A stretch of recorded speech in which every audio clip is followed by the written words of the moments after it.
schedule, we've had, unfortunately, Sophie White from Notre Dame is not going to be presenting. We're going to, in lieu of her, we are going to slot in Keith McClelland. Keith, where are you? Yeah. There's Keith, who really doesn't have a whole heck of a lot to do with Louisiana. Absolutely nothing. But whatever, he doesn't know. Keith is one of our original partners, and we're sort of looking for opportunities during the days to sort of give them an opportunity to talk about the project a little bit. So we're going to slot Keith in last, but the other two speakers are as they are listed in the schedule. So we're going to first up is William Jones from Rice, Original Acts in Louisiana, database from the Parish Clerks Archive, followed by Anne Ulentin from University of Bahamas, Slaveholding Patterns among the free women of color in New Orleans, 1810 to 1820, after which Keith will step up to the mic. So, please. Before you get going, you don't unmute the microphone, so could I see the box? Yes. It's unmuted. It is unmuted? Yes. Okay. We are going to start micing everybody. Okay. Loud and obnoxious. Yeah. Thank you for having me here. It's good to be on the panel that's just on Louisiana. That's fun.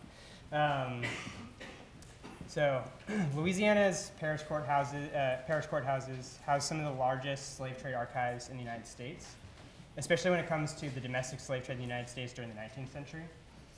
And I've ventured into some of these archives for my dissertation research, and in the following few minutes I will briefly discuss the small database I have made and the patterns I have glimpsed from it. So just to give you an idea of scale, when I say small, it currently contains information on just under 6,000 enslaved people. The documents I've been, let me show you, I like maps. How do I move over here? So this just helps me orient myself, and I think should help us too, because I'm going to be talking about specific parishes a little bit, and so I'll kind of guide us through places. So the documents I've been looking at in the parish archives are conveyance documents, mortgage records, estate inventories, and estate sales. Of these, the conveyance documents tell us the most about the slave trades to Louisiana. People who bought and sold enslaved people in Louisiana had to notarize the sale, which generated a document that was recorded in local courthouses. In New Orleans, men with legal backgrounds during the 19th century specialized as notaries and made their living in part by notarizing the thousands of slave sales contracted in the city. And these documents are well trod by scholars, who I'm going to address in a minute. And I have not consulted the New Orleans Notarial Archives for this project. In rural parishes outside of New Orleans, where existed some of the largest sugar and cotton plantations in the United States, local parish judges acted as ex officio notary publics, and they too recorded slave sales. And sometimes slave owners who purchased people from slave traders in New Orleans actually obtained a copy from the New Orleans notary and recorded that copy in the local parish courthouse. So it's these documents I'm going to be discussing today, and I think can shed much light on the slave trades to Louisiana during the 19th century, especially the overland and riverine slave trades, and it turns out actually Mississippi as well. So before I go any farther, I want to make it clear, very clear, that I'm not the first who has recognized Louisiana's notarial records, nor the first to understand their significance for the history of the 19th century domestic slave trade. For understandable reasons, many scholars have confined their research to the archives in New Orleans. That city was, after all, the largest antebellum slave trade port in the United States. Robert Fogel and Stanley Engerman mined the archive for price data. Jonathan Pritchett, who's at Tulane, has published articles from these archives since the early 1990s. Recently, Edward Baptist has taken advantage of the New Orleans notarial records to tell us about the counties of origin of enslaved people who were trafficked to the city between 1829 and 1831.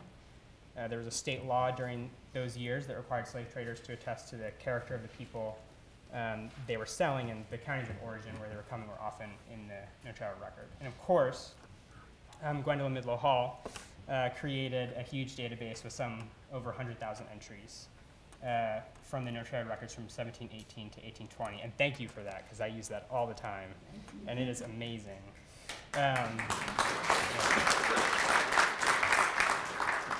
So Hall's database is currently the only one that I know of that includes records from the rural regions outside New Orleans, and it is invaluable for understanding the Atlantic slave trade to Louisiana and the earliest years of the United States' domestic slave trade. Right now, if we wanted to understand the domestic slave trade to the cotton and sugar plantations of the lower Mississippi Valley after 1820, our vision is currently confined to New Orleans, as I've said. I believe that the notarial records of Louisiana's rural parishes alleviate this problem because they connect the New Orleans slave trade to plantations, and they identify other networks of the trade that never stretched as far as New Orleans. So transportation routes that stopped in bayou villages or Mississippi River towns, for instance. So in aggregate, they identify small-time slave traders and micro-networks that connected parishes in Louisiana with counties in places like Tennessee or Kentucky. They also captured the vibrant local trade, which shifted laborers to, from, and in between Louisiana parishes. So with my remaining time, let me suggest some basic broad patterns that I've identified in the database, although with the caveat that these conclusions are currently limited, because my database is currently limited to only a few years for a few parishes. So one, plantation owners who lived far away from New Orleans were less likely to travel to the city to purchase slaves than their counterparts who lived on the Mississippi River. The realities of the riverine and bayou travel meant it was often a hassle for distant plantation owners to get to New Orleans. So they were more likely to purchase men and women from itinerant slave traders who floated down inland bayous to rural towns from the upper Mississippi Valley. So states like Kentucky or Tennessee or Missouri. For instance, towns like Franklin, Louisiana, which was the parish seat of St. Mary, which is the pink one next to the big yellow parish down at the bottom, St. Mary. Franklin, that was one of the state's most fertile sugar regions, and it grew a small, though never insignificant, slave market. Slave traders may have supplied these small markets by creating trading networks with upper South counties. For instance, in the 1830s, slave traders Robert and James McCarty established a slave trading route between St. Mary Parish and Hawkins County, Tennessee. While Robert sold people from his office in the parish seat in Franklin, James lived in Hawkins County, where he purchased men and women from local slave owners there. And as Elma Dell Peters remembered from her grandfather, who was enslaved in St. Mary Parish, she said, quote, "They had a dock right where the courthouse is now. That's where they used to sell them in Franklin." So one possible implication, I have a table, I think, that shows you some just for 1 year. Just gives some indication of the residencies of the people who were selling enslaved people and the residencies, or in the count of them, the count of conveyance documents. So you can see they're mostly from these western slave states. One possible implication of this observation is that enslaved people who lived and labored in Louisiana's western parishes were more likely to come from western slave states, and those who labored in southeastern sections of the state were more likely to come from states on the eastern seaboard. Another thing that we can actually see here with the large number of people from Louisiana who were selling enslaved people in the parish is that though Louisiana was a receiving state when it came to the slave trade, there was a significant internal trade that moved people between parishes and oftentimes within parishes. Estate sales and debt liquidations were the main generators of this regional and local trade. For instance, when Louis Laroque Turgot was ordered by the parish court to sell 22 enslaved people in Ascension Parish in 1840, his liquidation attracted 12 buyers from 3 nearby parishes. 3, Louisiana's parish records may be the best records available for understanding the scale and scope of the overland and riverine slave trades, not only to Louisiana, but parts of Mississippi as well. We currently have a workable understanding of the coastal trade because there's a very large archive of coastwise ship manifests that captured that, but no such paperwork was required for riverine or inland trade during the 19th century. But we can use the conveyance records in Louisiana to identify inland traders and inland trading routes. This goes for the infamous Natchez slave market. We don't have a good grasp right now on the volume of the Natchez slave market as we do the New Orleans one because there was no, they were not required to fill out coastwise ship manifests. And there are no comparable notarial records as in Louisiana and Mississippi. However, there was a Louisiana parish seat across the Mississippi River from Natchez in Concordia Parish, and many slave sellers and buyers recorded conveyances they contracted in Natchez in Concordia Parish. Many of the purchasers in these records were Louisiana residents. There were also many Mississippi residents there. And the reason there is because if they recorded the sale in Louisiana, they got to benefit from the reddition laws in Louisiana. Finally, Francophone recorders up to 1860 continue to list the nations of enslaved people in notarial records. Though there's always problems with these designations, we've already talked a little bit about them. They do, to some extent, illustrate the impact of the domestic slave trade in Louisiana, especially the enormous forced migration of English-speaking enslaved men and women from southeastern American slave states. In the record, they were often marked as American. And the original Acts books demonstrate their gradual growth in numerical dominance up to the Civil War. So that's what I have for you today. I don't have much in way of a conclusion, except to say that I think that these rich and voluminous conveyance records in the parish archives make it possible to create a clearer picture of the domestic slave trades to, from, and in the state during the middle of the 19th century. And so I'll end there.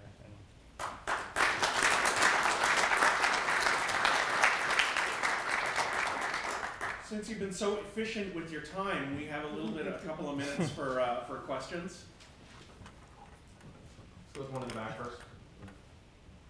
Yeah, Ed Baptist, Cornell. Hey, so how are you storing your data? It's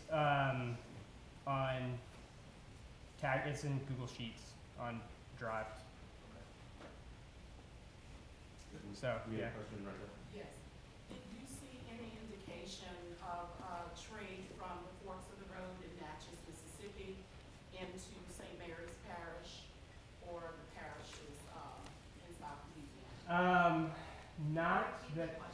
Oh, sorry. So the question was if I saw any indications of trade from the Natchez slave market, forks in the road, to St. Mary Parish or to Lower Louisiana. I have not. But that being said, I think a lot of times what happened was a slave trader would move down the Mississippi River, and then at one of the intersections with the bayou, they would then turn, and so they would sell people along the way, and Natchez would be one of the places where they would sell people and continue moving south. We had a question here, and then we'll go over there. Yeah, hi.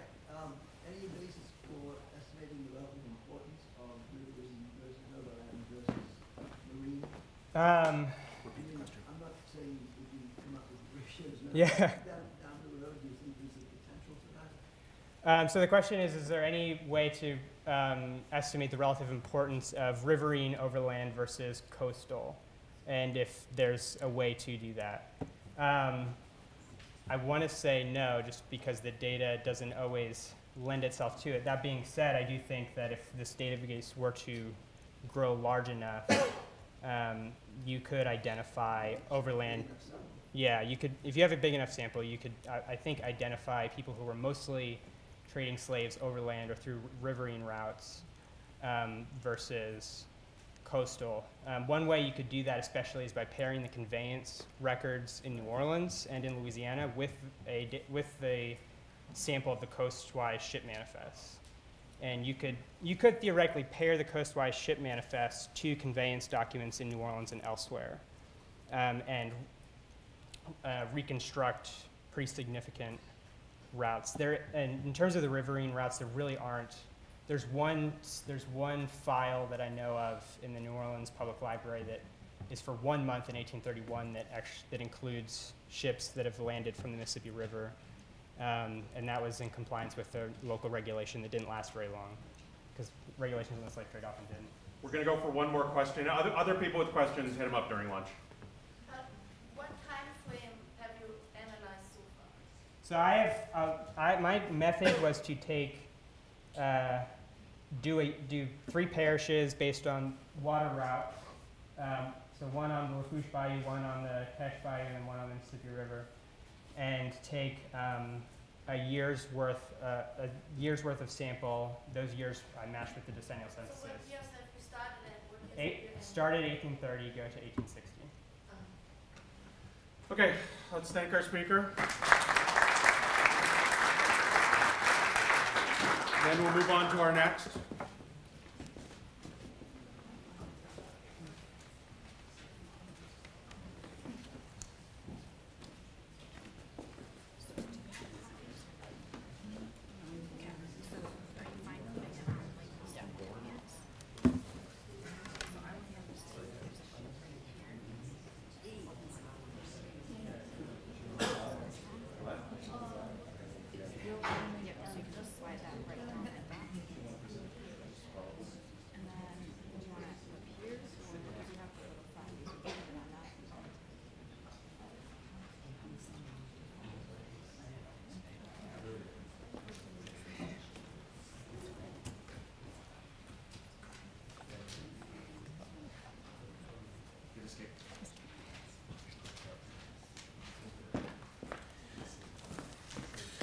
Is that you? Yeah. Awesome.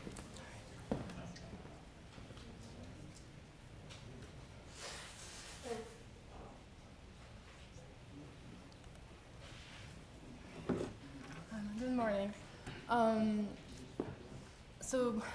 The database that I'm going to present on today was built in the context of writing my PhD dissertation that I wrote several years ago. So this is the first time really that I'm going back to this database in 6 years.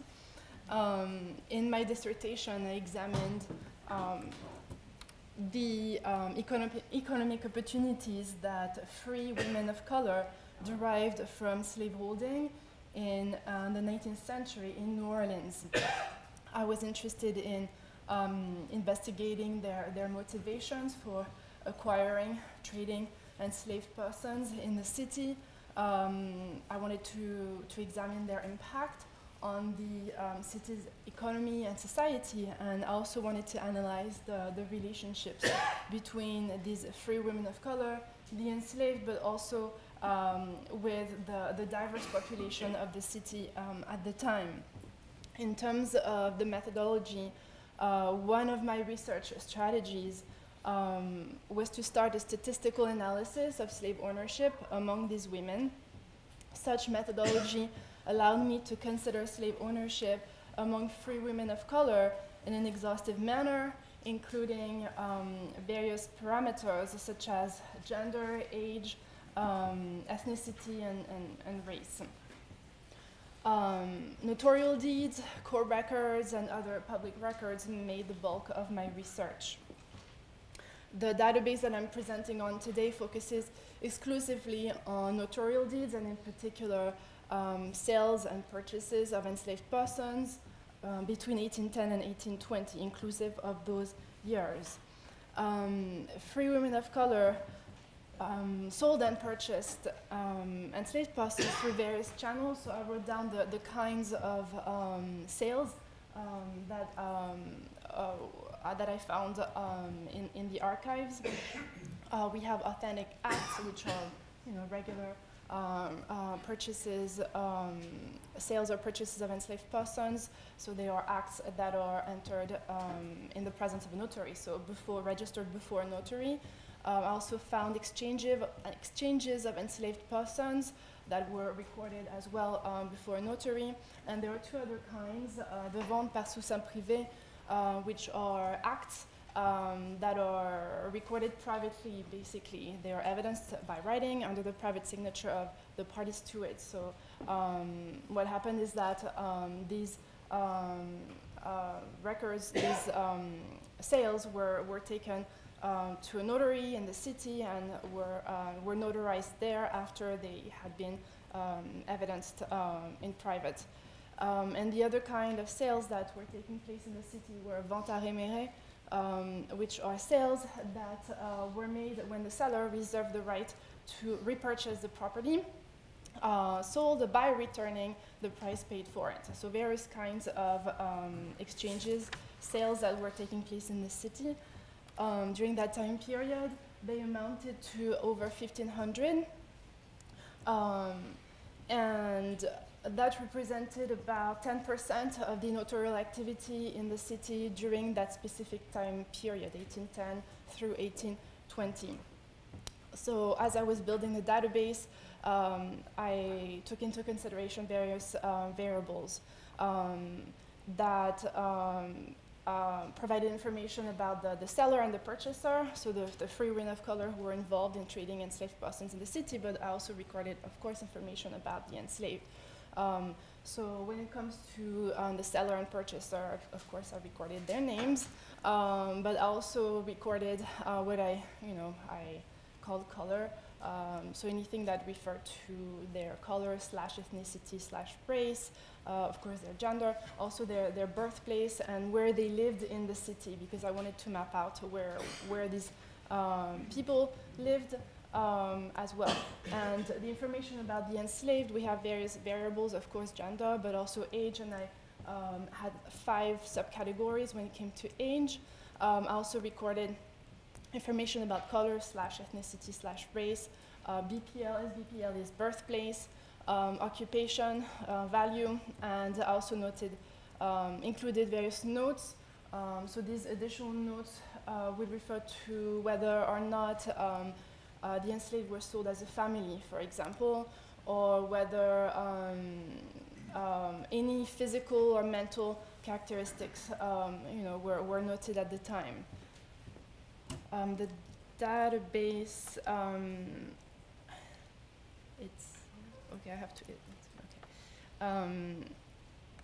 comes in the form of an Excel sheet, basically. So that's what it looks like. We have the names of the notaries first, and then the names of the seller, the name and descriptions of the seller, names of the purchaser, and descriptions of the purchaser, and then we move on to the enslaved in terms of age, gender, color, birthplace, occupation, etc., price, so the value of the enslaved, and any additional notes. So this is really what this database looks like. I'm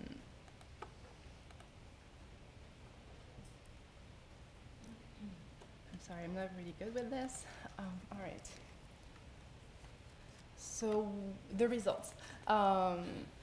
Briefly, what I found out was that free women of color were more likely to buy and sell enslaved females as opposed to enslaved males. I found out that enslaved persons, so in this case children, and persons of all ages were being traded in the city. So infants, children, teenagers, up to 60-year-olds were being traded in the city. In terms of color / ethnicity / race, Louisiana Creoles made up 3/4 of the entire sample. And in terms of the value of the enslaved, they reflected, their prices really reflected two factors, the characteristics of the enslaved and the conditions of the market.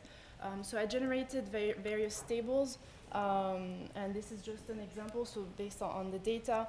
And here it's showing you the number of enslaved persons that were being traded in the city during that time period, broken down by age and gender. So we can see clearly that free women of color had a preference for enslaved females of a certain age, right, between the ages of 18 and 35 years old.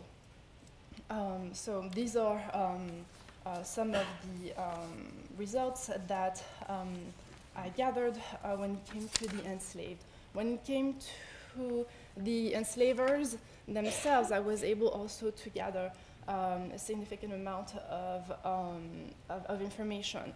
I found out that a large proportion of these enslavers were from the Caribbean, Saint-Domingue, Haiti, and which was Haiti at the time, but they always refer to Haiti as Saint-Domingue in her records, and Cuba.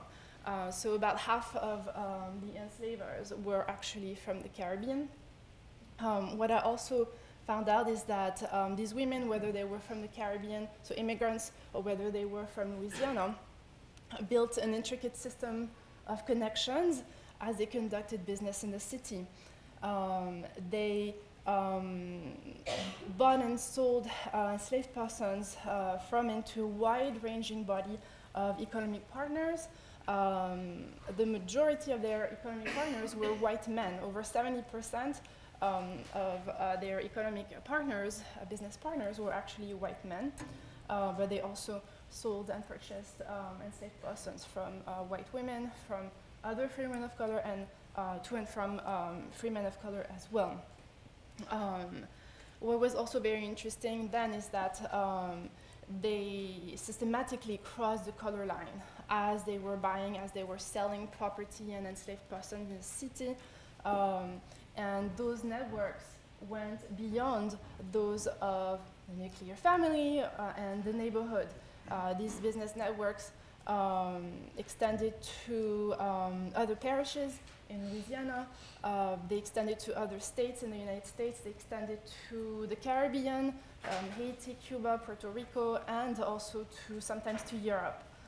So they built these unique networks and derived a significant amount of wealth from slave trading in the city. So as they participated actively in the urban economy,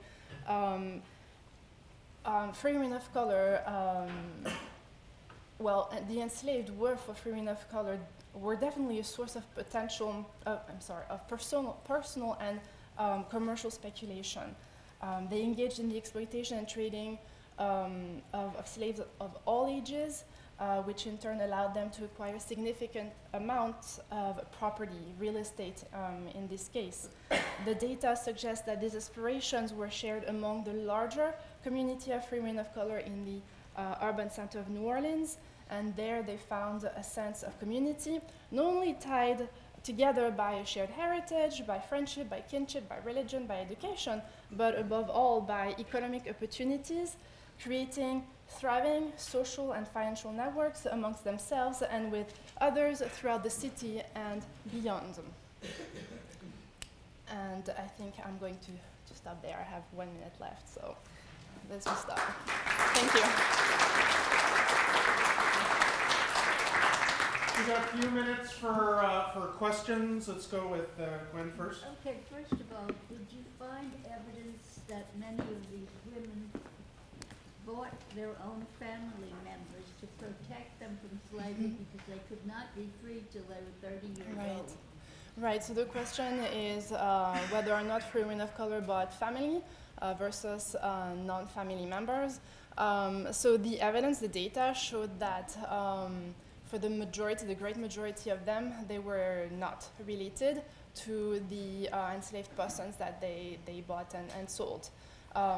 So sometimes the seller and purchaser were related, right? But most of the time they were not. So yeah, but your database does not indicate them whether or not they were related.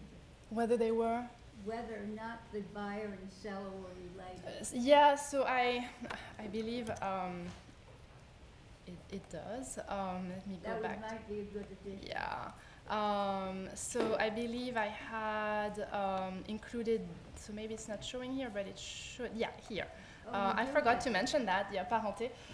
So basically, right, when I could, right, gather information about whether or not these, the seller and purchaser was related, I included that information, but as you can see, that is not often the case.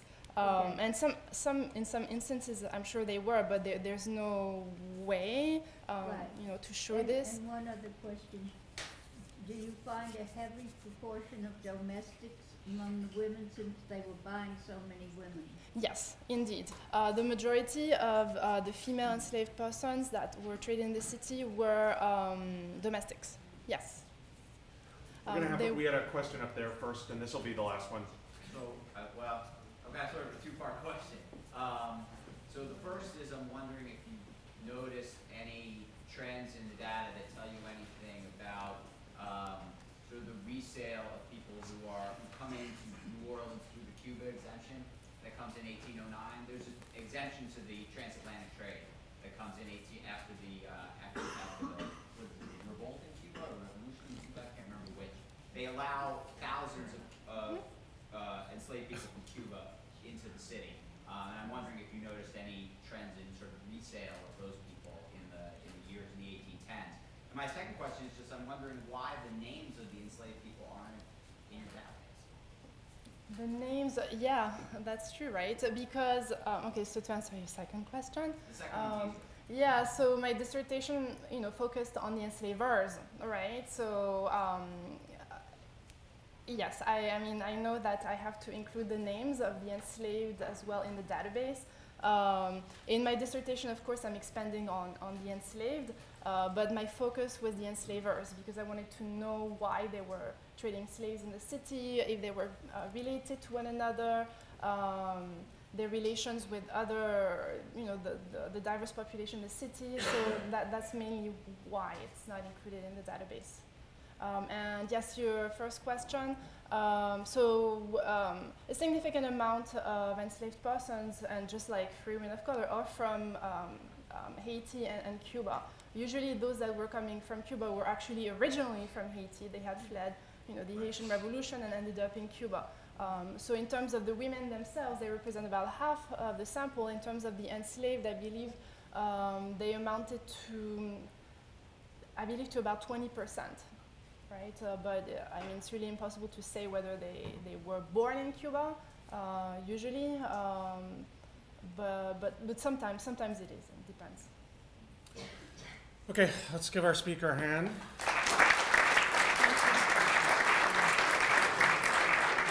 And like I said, Keith McClelland is going to be taking the stage, and then Dean is going to say, after Keith is done, Dean's got some stuff to say about lunch, yes? Yes. All right.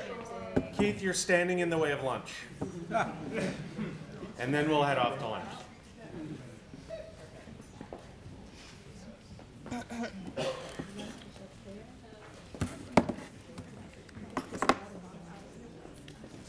Sorry. I'm sorry to interrupt that. All right.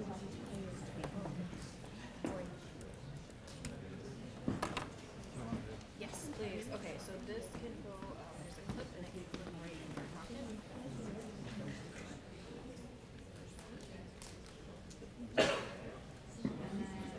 probably we just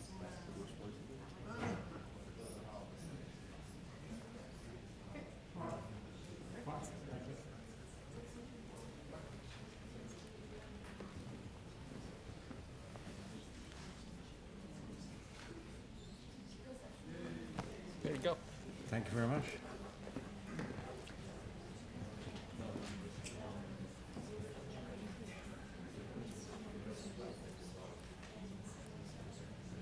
Right, what I'm going to talk about is this. This project, Legacies of British Slave Ownership, which has been going on for 10 years now, which seems extraordinary. The purposes of this is essentially threefold. One is to document those people who receive compensation or in some way were associated with the receipt of compensation at the point of abolition of slavery in the British Empire in 1833. That is to say, what compensation was the granting of £20 million, which means in contemporary terms about £16 billion, to approximately 47,000 people who made claim to have owned enslaved people in the Caribbean, in Mauritius, and in the Cape of Good Hope. Our project focuses on the Caribbean. What a slave owner was is actually more complicated than that suggests. I can come back to that if needs be. The second purpose was to move back in the second phase project to document the ownership of estates or plantations within the Caribbean since about 1760 to 1833. The third purpose of the project is the single most important question for any historian, which is, so what? We've got all this stuff, what does it amount to? And the purpose in this sense was to document or try and make an argument about the importance of the question of slavery in the formation of modern British society. And that's a question which obviously stretches into the present and is a question about slavery, it's a question about race, it's a question about gender, it's a question about class, it's a question about the, if you like, from the perspective I stand on in London at the moment, the absolute decline and collapse of Britain. But that's something else that I won't go into. Let me say something about the organization of the data, and then I'll go back to an example for you. As I was asked to do this at a short moment, I happened to have dragged up a presentation which I did, which is so well displayed here. What's gone on here? Oh, there it is. This is not a machine learning project, that's something else. Let me explain what this is. The data that we have, which is lodged in an SQL database, and the front end is all handled in PHP, is organized, roughly speaking, in this way. That is to say, the big red box is the single most important area of the database, that is the documentation of individuals. In total, there are something getting on for 100 tables in the database. The individuals table, which contains, I forget, 30 or 40 fields, is, in a sense, the single most important one, and the single most important field within the whole thing, which enables you to trace to all sorts of other aspects of the database, is the unique identifier, the person ID. Individuals were related to claims, that is, claims for compensation. And I can say more about the nature of compensation if you like. They're also related to estates, as we call them, which are, in our definition, any group of 15 people or more who are grouped together as owned by a particular owner in the Caribbean. That includes plantations, some of them very big, but it also includes, for example, urban slave owners who own a dozen, 15, 20 people in a different way. Now, in terms of the individuals, we break it up into biographical details, including, where we have it, geographic information, address information, and then what we call our legacy strands. How were these people as individuals, and in some cases as groups, linked into various aspects of British society, economic, social, cultural, political, and so on. And what we're seeking to do is to, because that is absolutely core to thinking about what is the importance of these people, not only as slave owners in the Caribbean or in the Cape of Good Hope or wherever it is, what is the importance of these people in British society? Because it started as a project in British history rather than in Caribbean history. It's become more of a Caribbean history project as we've developed. Let me give you an example. A highly undesirable person called George Hibbert, who was immensely wealthy, and here is a picture of him. Now, in terms of what we...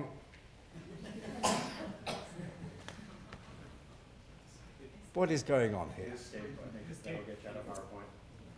he doesn't deserve it. Apparently not. Hang on, let me... Well, there's a number to call. Technology, yes. Technology is a wonderful thing. Will it show now? No, it won't. Okay, so Ah, no, So it you won't. wanna- I want the website. okay, so go to end show. No, And then, That's what I want. okay. okay, go on, we can do without seeing it. Ah, there we go. Oh, there it is. Right. The point about this is that we have, in his case, quite a lot of biographical information in this section here that's scrolling down. We know who his spouse, his wife was. We know his children. We know details of his will. We know associated claims. And this was a man who was associated with an extraordinary number of claims. And if you want to have the value of any particular claim, let's take this one. It's Jamaica St. James. You go to the details. This is somebody who owned 353 enslaved people who had never, and this is a man who had never been to the Caribbean, of course. And the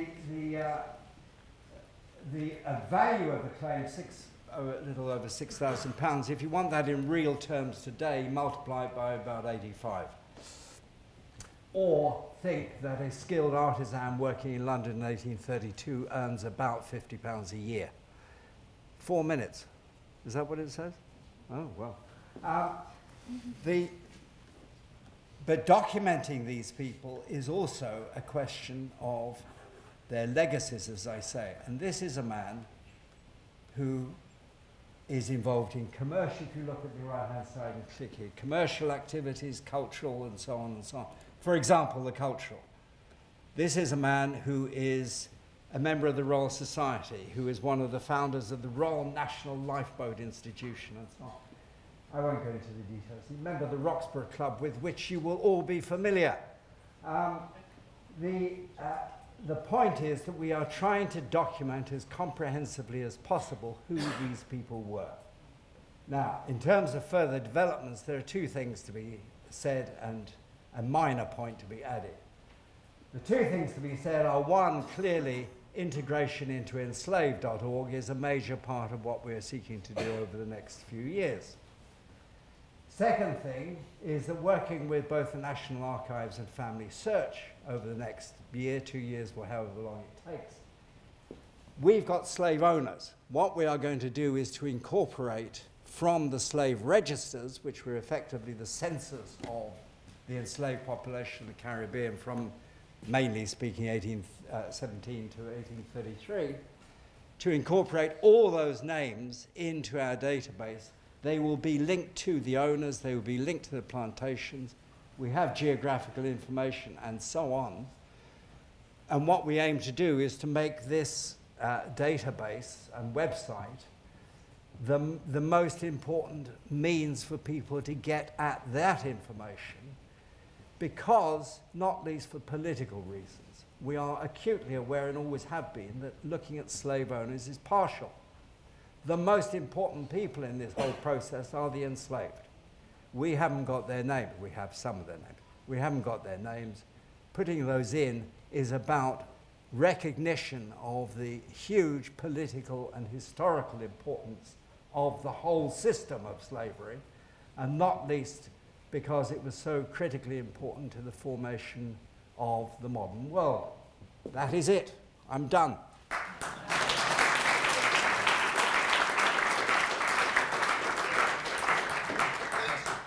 What? A few minutes for questions. Yes. Do we have questions? Wally. Yes. My question is, you mentioned absentee ownership once. Yeah. My question is whether or not it is a part of the database that you work from and are now creating. Yeah. In other words, this guy was absentee, you never knew nothing Yeah. about it. So does that include? Yeah. The question is about whether we include absentees, that is, people who are living outside the Caribbean and who are slave owners. And the answer is yes. And there are, of the 47, we have 59,000 people or so in total. 47,000 were claimants of one kind or another, and about 6,000 of those are absentees. And one of the important things to recognize about the absentees is that many of them are in the upper scale of ownership. These are the big owners in many cases. One way of also thinking about this is 45% of claimants are women. About 25% of absentees are women. So that is to say, most women slave owners are living in the Caribbean and are owning relatively small numbers of enslaved people, typically as domestic servants and so on, or in domestic settings. But absentees are crucial, and indeed they have been crucial to all the historical debates about this in Britain. The 47,000 are British? No. The 47,000 include not only British, mainland British, some Irish, but also, for example, quite a lot of French. Because where French islands then became British islands, then even if you were French or Dutch, as in the case of Cape Good Hope, you were entitled to compensation even if you weren't a British person. Okay. You got a question? Yes. What individual held the largest number of slaves, and what would that number be?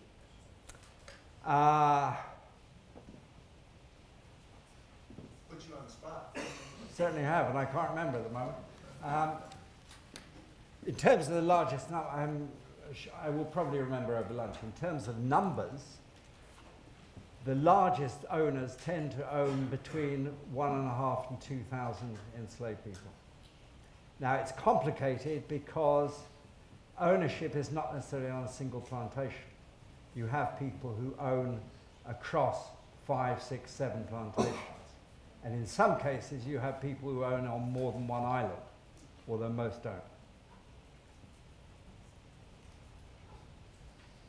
I think I know the answer, but in terms of the women living in the Caribbean who own a couple of slaves, Yeah. we don't know whether they are white or black. Well, we do in some cases. Stephen's question is, do we know about women owners whether they are white or black? And in some cases, certainly we know that. And in some cases, yes, you get so-called free mulattoes or black women owning enslaved people, and you get some men who are so-called mixed race, mulatto, and so on. Is that information in the database? Yeah. Okay. Yeah. Because I haven't found, I've known for a few people, but I haven't found anything that states that they were, you know, free women of color or if they were white. It is in the database. Getting at the information in the public site is less easy than it should be. You can do it, but it's not as easy as it should I'm going to end with Gwen, and then you can ask him all kinds of questions over lunch because we're going to keep things moving. Before Gwen talks, one of the things I'm going to be doing over the next 2 days, just like I talked this morning, Keith has been a wonderful partner for years with us. I'm going to just kind of squeeze some of our partners who were at the last conference and have been working with us to kind of show their websites off. And I really appreciate Keith for the last minute great presentation. Gwen. Okay, I have really two questions.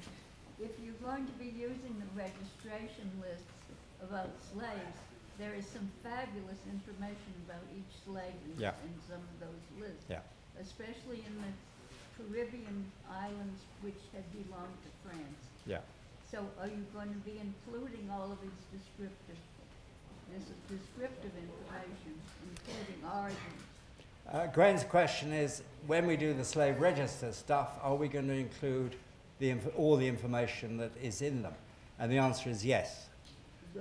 Because, for example, in 1817, where you get comprehensive lists, you get, for example, in the case of Barbados, you get occupations, you get so-called color, you get so-called nationality, which is, for example, you're either Barbadian or you're African. And as people in America know, Africa is just one country. And you get, obviously, sex and age and so on. So, yes, we will be including all of that. Okay. Now, have the people who agitate for reparations been using your database? They have, and, I mean, perhaps the most prominent person, sorry, the question is, have the reparations advocates been using our database? The answer is yes. The most prominent of these is Hilary Beckles, who wrote a book, Britain's Black Burden, which draws heavily on our stuff, but we've also engaged with, well, the reparations school, as it were, is not one single group of people. It's a whole range of political positions, and we have engaged with, in one way or another, with all of them, yeah. Okay. Yeah. I'm going to stop the questions because I'm going to send you guys all off to lunch. We do have lunch for the speakers and the project people. You'll see a yellow ticket in your thing. Sorry if you don't have one. You can purchase lunch at Shaw Hall. We're sending you. Or you can purchase a ticket for me at a premium price. Well, yes, that's true. So we're going to send you to Shaw Hall, but before you go, we'll be meeting up here in the lobby. We'll have people to walk you over. It's about 3 blocks outside. If you'd like to leave things in the room, you can. I'm staying here for lunch.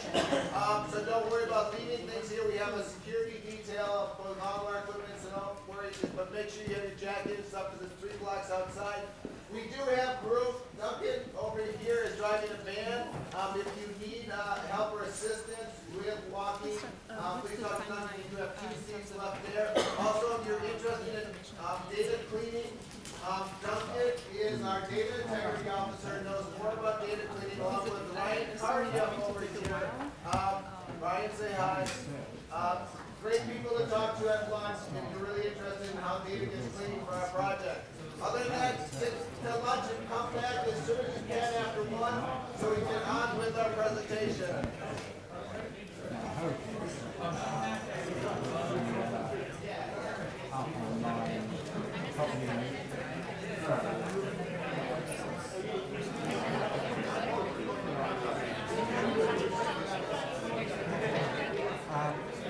I would hope within 1 year we can